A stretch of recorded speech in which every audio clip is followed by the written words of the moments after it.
With the WINN FM News, I am Kevin Brown. And I am Yolana Weeks. Our top stories. St. Kitts and Nevis launches solar PV empowerment training amidst green energy build-out. St. Kitts Nevis Police discusses the probability of having a missing person alert system. The Pan American Health Organization urges countries in the Americas to prioritize mental health as a key component of public health policy. Advancing the sustainable island state through health, education, housing, and tourism. CARICOM leaders urged to focus on CSME. St. Lucia minister warns organized crime is spreading island-wide. Now, the details. A bold step toward renewable energy and sustainable development in St. Kitts and Nevis is underway with the launch of the Solar PV Empowerment Training. This initiative comes at a pivotal moment as the nation actively pursues its sustainable island state agenda with significant investments anticipated in solar energy infrastructure to reduce reliance on fossil fuels. The Solar PV Empowerment Training, a collaborative effort involving the Ministry of Education, AVEC, Green Solutions International, and the Elevate program, is set to provide 50 individuals from both St. Kitts and Nevis with practical skills in solar installation, electrical safety, and renewable energy systems. Permanent Secretary in the Prime Minister's Office, Naima Hazel, underscored the government's dedication to this transition. As part of the St. Kitts and Nevis government's commitment to renewable energy and sustainable development, we are so pleased to announce the launch of our Solar PV Empowerment Training, which will be held in collaboration with the Ministry of Education, AVEC, Green Solutions International, and the Elevate program.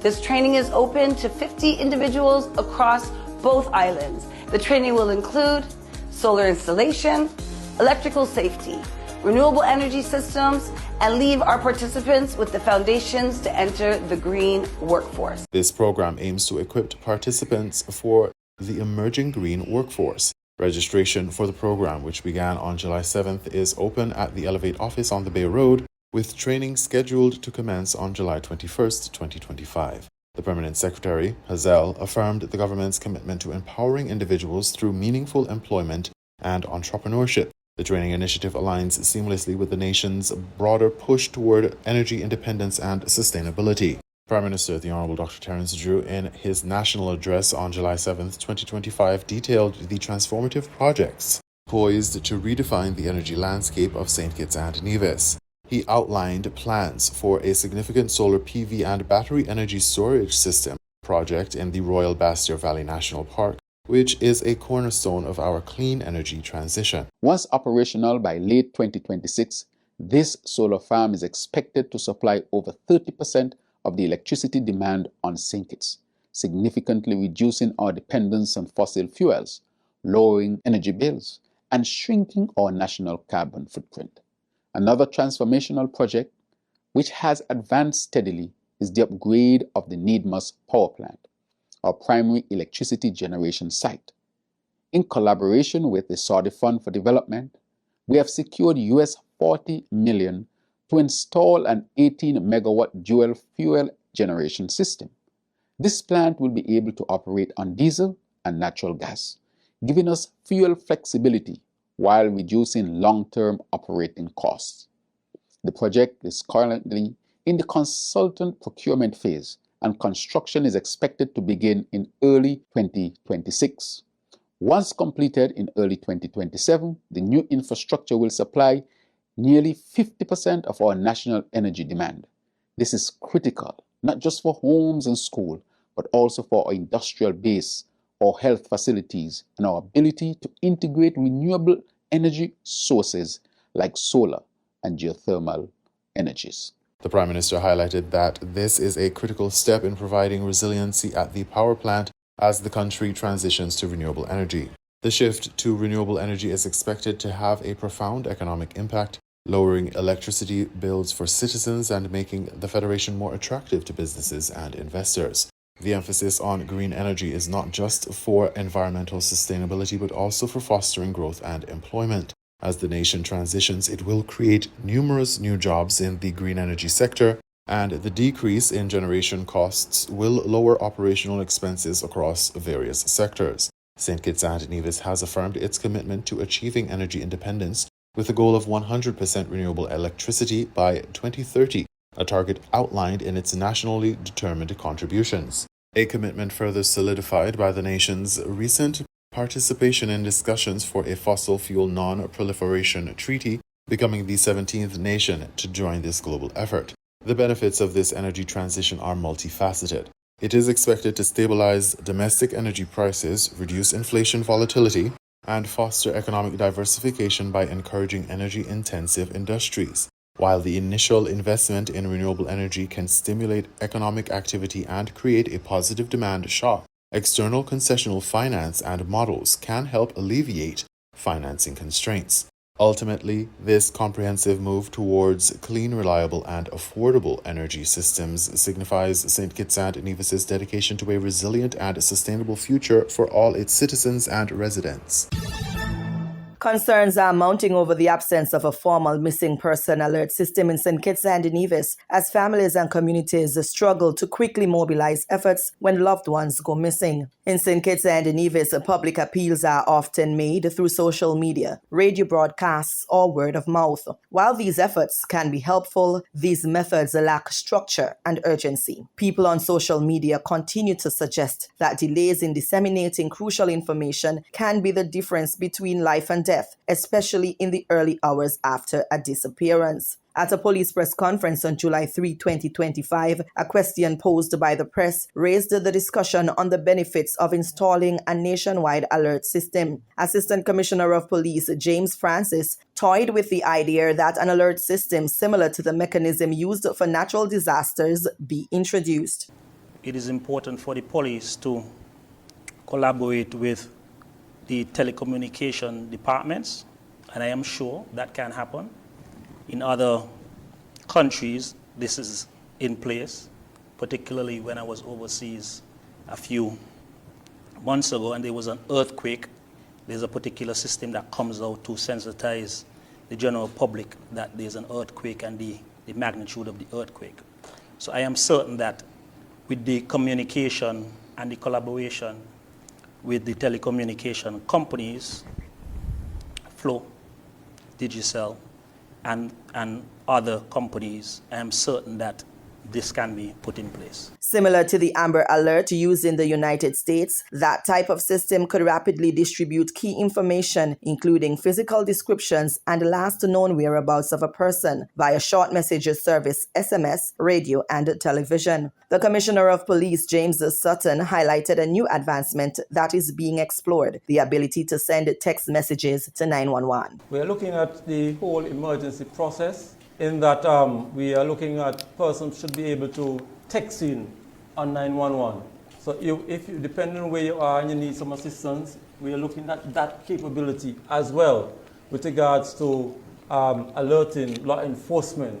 ACP Francis insists that public safety must be a priority, explaining that a formal alert system would allow for the immediate dissemination of critical information to the public, increasing the chances of locating missing persons quickly. He added that it would also help the police to mobilize resources more efficiently and engage the public in a more organized way. Several people in the Federation went missing for some time and were found dead. In more recent times, in June 2025, 15-year-old Janelica Romney was declared missing for almost 2 weeks before her advancedly decomposed body was discovered to the side of a dirt road in bushes in the Whitegate area of St. Kitts. This disturbing revelation rocked the nation, similarly to the matter of 17-year-old Leanna Napoleon, who was missing for approximately 5 weeks in the year 2017 before her body was found in a shallow grave in a far-out mountainous region of the Olives area, just beyond the Buckleys community. Equally concerning is the disappearance of a young man named Trevon Rogers, who was reported missing in Nevis in May 2025. Despite active searches for him, including a joint services operation in the Westbury and Fountain area of Nevis, the police were unsuccessful in locating him. Way back on April 28, 2012, Dylan Clark, 17, went missing, and 13 years later, his disappearance has left questions unanswered. Many others have gone missing without a trace and are feared dead. Meanwhile, ACP Francis explained clearly that while public involvement is vital, social media should not be the first place for reporting a missing person, as going to Facebook and other social media platforms first can delay the police's ability to respond appropriately. We would encourage the general public to first report the matter to the police, rather than jumping to social media first, report the matter to the police so the police can be engaged early so we can start the initial investigation. The Pan American Health Organization, PAHO, has issued a sobering report on suicide trends across the Americas, revealing that the region continues to face high suicide rates, particularly among young people and men. The Pan American Health Organization's NCD's At a Glance 2025 report highlighted that suicide rates have risen by 17.4% since 2000, with 3 times as many men affected as women. The report also revealed that suicide is the 4th leading cause of death among youth aged 15 to 29, claiming 100,760 lives. This troubling trend necessitates urgent, coordinated action by governments and healthcare systems. The report serves as a wake-up call and a call to action, reminding leaders that behind each statistic is a person, a family, and a community affected by loss. The identified contributing factors to the escalation in suicides include untreated mental health conditions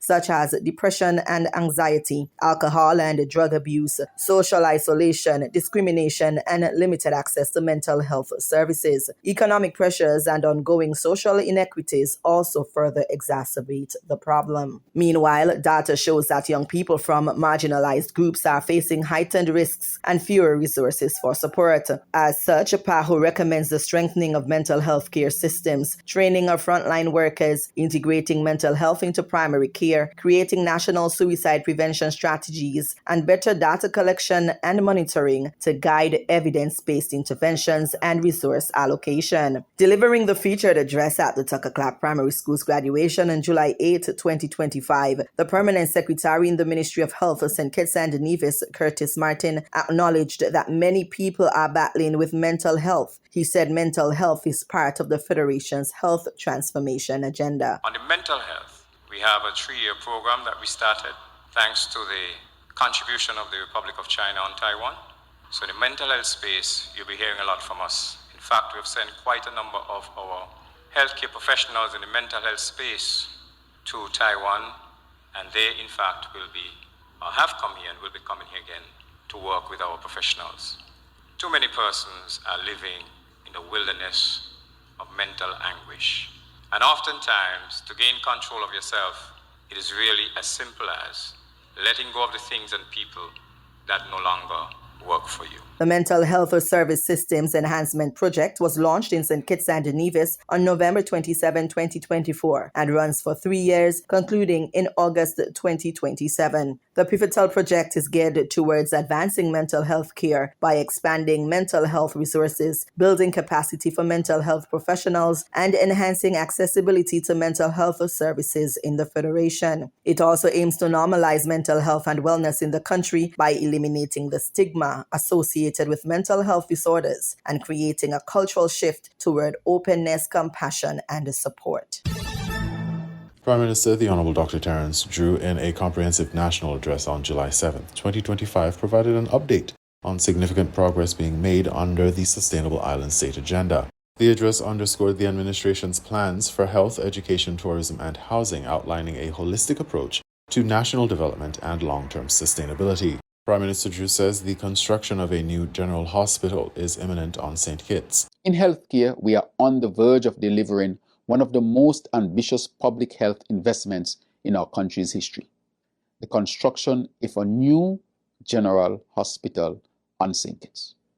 Thanks to our long-standing diplomatic partnership with the Republic of China, Taiwan, we have finalized a cooperation agreement that will fund and facilitate this state-of-the-art facility. The new hospital will be built to climate-smart specifications, incorporating solar energy systems, rainwater harvesting, and backup renewable energy storage.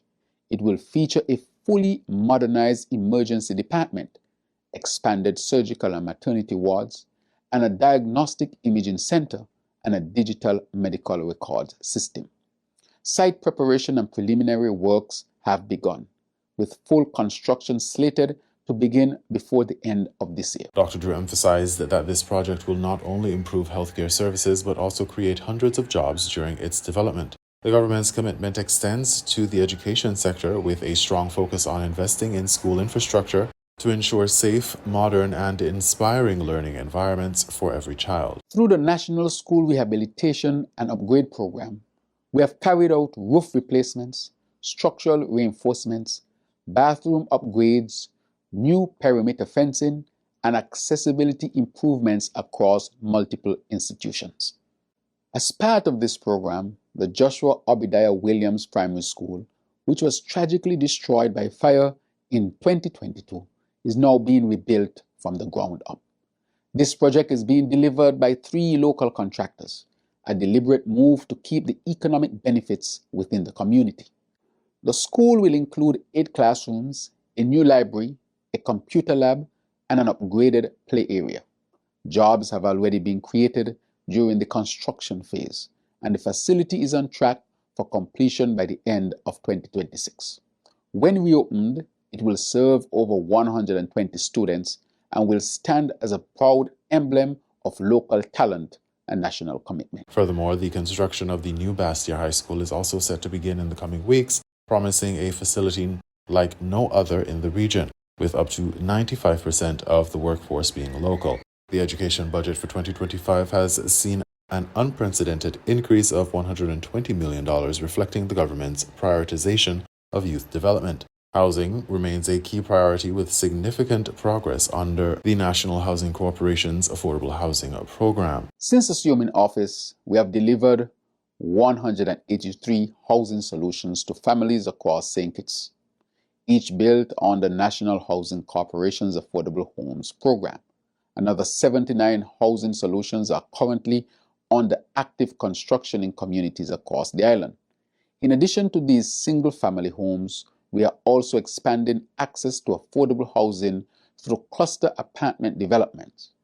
At East Street, NHC have built 2 apartment buildings, each with 4 units, one with tenants and the other nearing completion. Over on West Street, a 4-story apartment building with 8 units is under construction, adding much-needed residential capacity in the heart of our capital.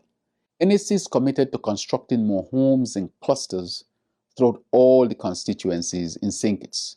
I am pleased to announce for the first time that NHC has secured US $10 million in funding from a CBI public benefactor to continue building affordable housing solutions. These homes will be built by local contractors for those most in need of housing. The funding is expected to ensure that local contractors build these homes for those most in need. The Prime Minister also provided an optimistic look on the nation's tourism sector, signaling robust growth and future development. I am also pleased to report that from my latest discussions with the private developers of the St. Kitts Ritz-Carlton Resort Hotel and Residencies at South Friars Bay, they are on track to start full construction by the end of 2025. The development, set to open in 2028, is expected to feature 125 guest suites, 10 branded villas, and 15 branded condominium residences, thereby reinforcing St. Kitts' position as a premier luxury destination and creating hundreds of jobs during both the construction and operational phases. Tourism generally is booming in St. Kitts. There was a healthy increase to 750,000 cruise passengers during the period October 2024 to April 2025, compared to 690,000 in 2024. St. Kitts recorded 61,000 e-arrivals as of April 2025, and a 14% increase over 2024. Quarter 1 2025 visitor spend totaled US $24.3 million. This growth is the result of the collective efforts of the Ministry of Tourism, its sister agencies, and the industry partners, all focused on enhancing the guest experience, improving our port facilities, and ensuring visitor satisfaction and safety. Again, this growth is not by accident. In 2023 and 2024, we negotiated with and welcomed new airlines and new cruise ships.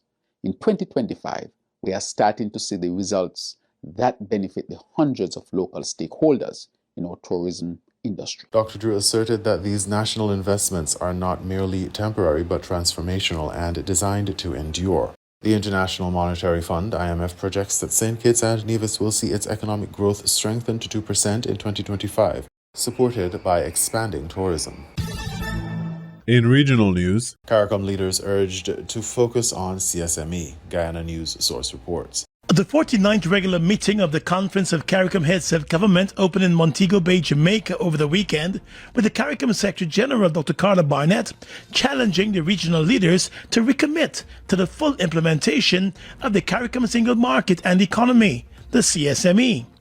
In her address to the regional leaders, Dr. Barnett said while CARICOM has delivered commendable results for the people of the region in human and social development, economic integration, foreign policy coordination, and security, there are still key hurdles to cross.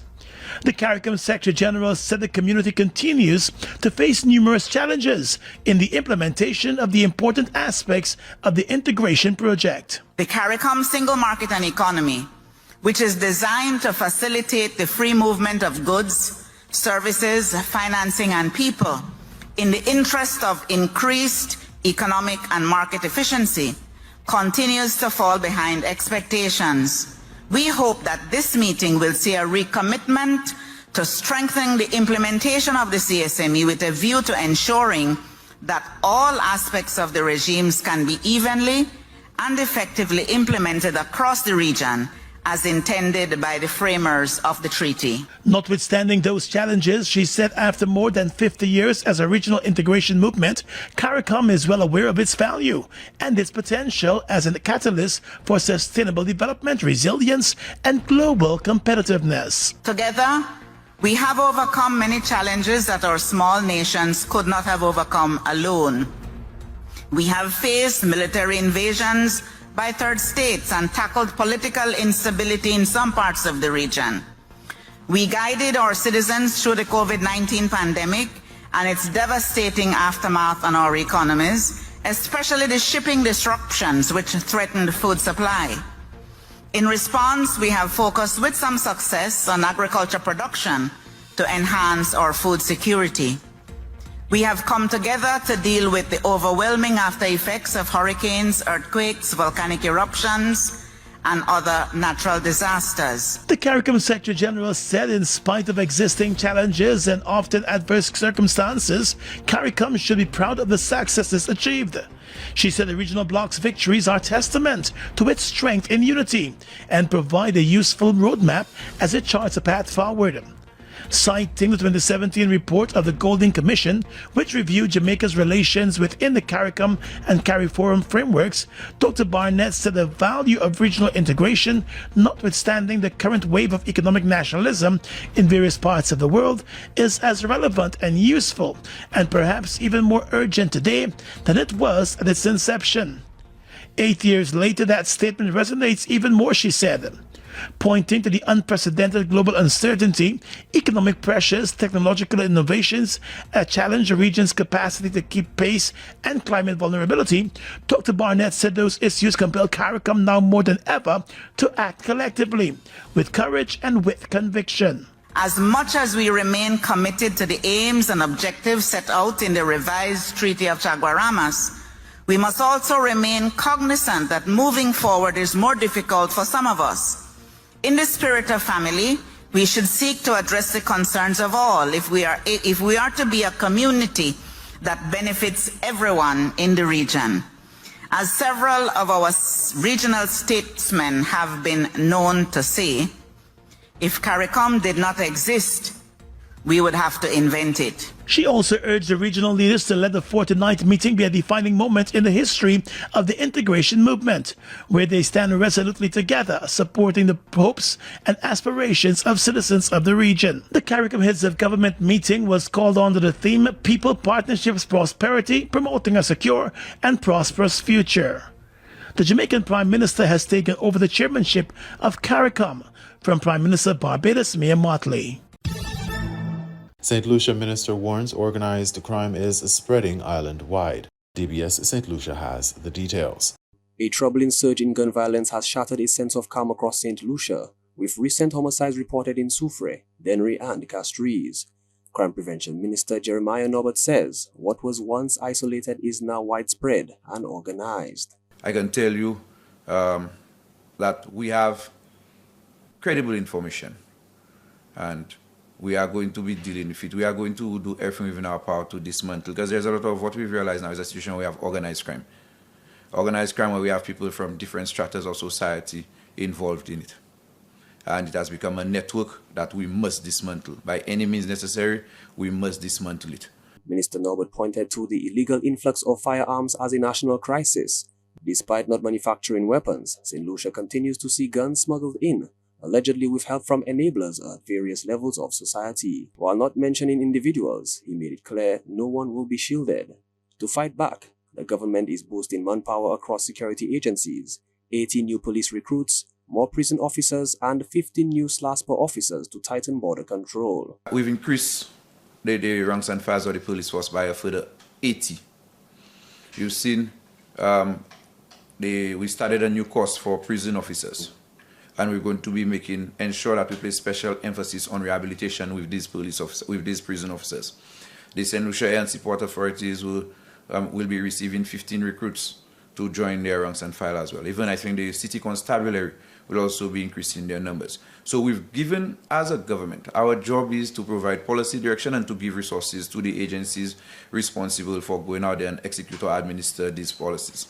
But even as police arrest suspects, Norbert expressed frustration with what he sees as a breakdown in judicial coordination, citing recent cases of repeat gun offenders receiving bail. We respect the independence of the judiciary, but I think it is important that we make mention that as policymakers, when we go to the halls of parliament to take decisions, is because we realize that there are gaps. And it is our hope that when we take certain decisions, like increasing penalties for firearm and firearm-related offenses, it is our hope that those people charged with administering and executing, that whatever decisions they take are aligned with the policy direction of this government. He warned that crime is becoming affordable, with offenders setting money aside for bail, making justice feel hollow. Still, Norbert insists the government is committed to long-term solutions. A new research officer, Dr. Montel Felix, has joined the Crime Prevention Unit to help shape data-driven strategies. And with continued support for violence interruption programs like Ubuntu, officials hope to offer young people an alternative to the streets. As the government ramps up pressure on criminals, Minister Norbert says the public must also play a role, working with police, supporting justice, and standing firm. For the DBS News World, Manasseh Stanislas reporting. We now bring you these international reports. In Somalia's Baidoa, thousands of families displaced by conflict are struggling to survive. That's as humanitarian needs increase worldwide while funding has been shrinking. Naimo Mohamud is among those living in informal camps where makeshift shelters made from plastic sheeting offer little protection from the elements. We are in this camp of DC5. We have no food, we have no water, we need plastic for shelter, we need utensils and basic relief. At a nearby health centre, Faria Abdi Ali shared similar concerns. She says they're hungry and can no longer afford to send her children to school. CEO of Save the Children UK, Muazzam Malik, warned that Somalia's fragility is driven by climate change, largely caused by emissions from wealthier nations and cycles of violence. Places like Baidoa, countries like Somalia, are desperately fragile. Our future is connected, he said, pointing to broader security risks like piracy and extremism that often spill beyond Somalia's borders. And Western countries are not immune to the impact of conflict that might flow here in Somalia. In Somalia's Baidoa, thousands of families displaced by conflict are struggling to survive. That's as humanitarian needs increase worldwide while funding has been shrinking. Naimo Mohamud is among those living in informal camps where makeshift shelters made from plastic sheeting offer little protection from the elements. We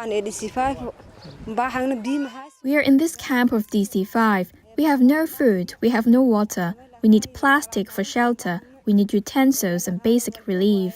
At a nearby health centre, Faria Abdi Ali shared similar concerns. She says they're hungry and can no longer afford to send her children to school. CEO of Save the Children UK, Muazzam Malik, warned that Somalia's fragility is driven by climate change, largely caused by emissions from wealthier nations and cycles of violence. Places like Baidoa, countries like Somalia, are desperately fragile. Our future is connected, he said, pointing to broader security risks like piracy and extremism that often spill beyond Somalia's borders. And Western countries are not immune to the impact of conflict that might flow here in Somalia. You were listening to the WINN FM 98.9 newscast. Our top stories were: St. Kitts and Nevis launches solar PV empowerment training amidst green energy build-out. St. Kitts Nevis Police discusses the probability of having a missing person alert system. The Pan American Health Organization urges countries in the Americas to prioritize mental health as a key component of public health policy. Advancing the sustainable island state through health, education, housing, and tourism. CARICOM leaders urged to focus on CSME. St. Lucia minister warns organized crime is spreading island-wide. Thank you for listening.